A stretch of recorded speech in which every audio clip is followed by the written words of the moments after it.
I think the great part about general surgery or a physician in general, and then the general surgery aspect, is that you get to see people every day and see them sometimes in their worst and help them get through that.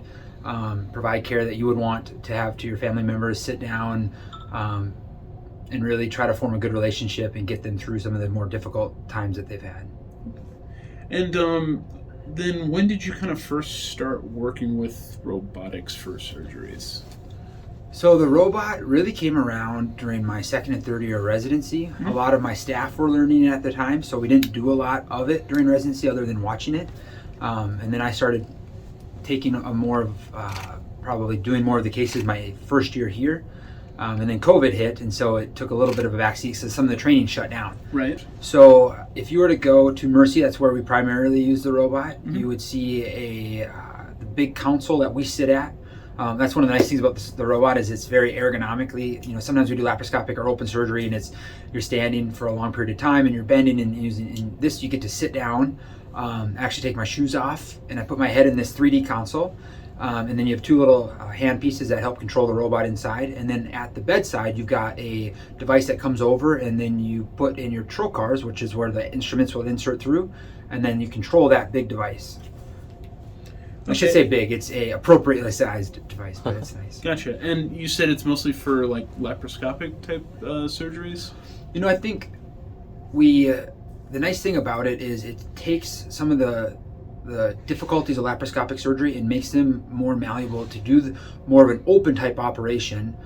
So in laparoscopic surgery, you had to adapt to doing it laparoscopically. I think more now with the robot, you're adapting to do it what you used to be able to do open, you can still do robotically because you can use a wristed instrument inside the abdomen. So it really can turn and twist a lot greater than what the laparoscopic instrument is just pinching.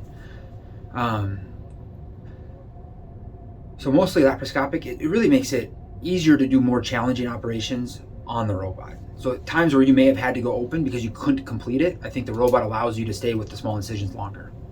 Where do you see, just kind of broadly, the use of robotics in surgery? Where do you see that going in the future? Do you think more and more surgeries will make use of that in the future, or? Yeah, I think as they adapt, it started off with a lot of urology and a lot of stuff down in the pelvis because it was not as facile, and now you can do things throughout the entire abdomen. You can take out adrenal glands and kidneys and prostates and do colon surgery, and so it's becoming a lot more of, you can do chest surgery with it. There's a lot of adaptability to it. I think so that part of it, and then I think in the acute care world, we take out appendixes and gallbladders, and I still do those laparoscopically, but I think some of the more intricate acute care surgery like ruptured colons and things, I think it will be more of a, instead of just during the light of day, Monday through Friday, it's going to be a 24/7 thing, and it's going to be, everybody's going to know how to use it.